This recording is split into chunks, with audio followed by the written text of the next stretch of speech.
Alright, I got a comment in a video requesting to see how I was able to get my Slayer exciter to perform the way it did with the longer arcs. And it's actually really simple. So this is your standard Slayer exciter circuit. Now obviously if you were to run that up at 50 volts as is, it would just burn up right away, even with the hefty transistor. And for the transistor I'm using a 2SC5200. NBN BJT transistor. They're pretty darn heavy duty, but that would still burn it up normally. So what I did was I made a simple 5x5 timer circuit. It's an oscillator, creates a square wave at about 100.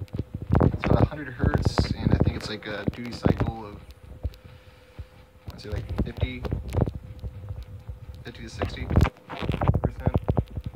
And so this is what you do. You create this oscillator. You hook it up to a transistor at the base, and that's a TIP41C because it doesn't have to, and it doesn't really have to be anything that heavy duty. That's just what I had available. I could put a smaller transistor.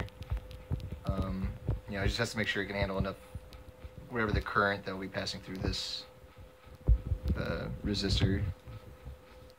So anyway, all you gotta do is then take it and connect that to the base of this transistor, and which is also the bottom of the secondary. And that's really it. So again, you might notice this is 8 volts, this is 50 volts. That's really important.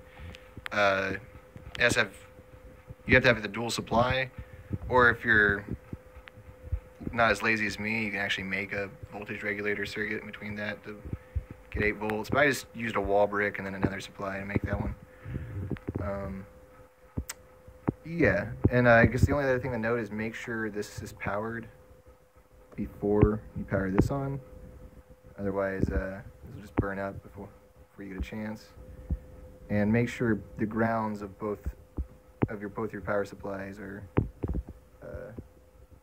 referenced to each other. Otherwise, it also will not work. Yeah, so that's about it. If you have any more questions, let me know. And again, this doesn't have to be exact. I just found for my Tesla coil, 100 hertz seemed to produce the longest arcs.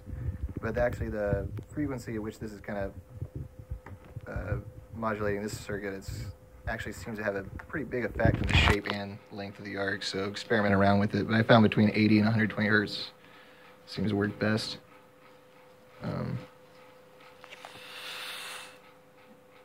And yeah, that is it. Thanks again for the comment. Hope this helped.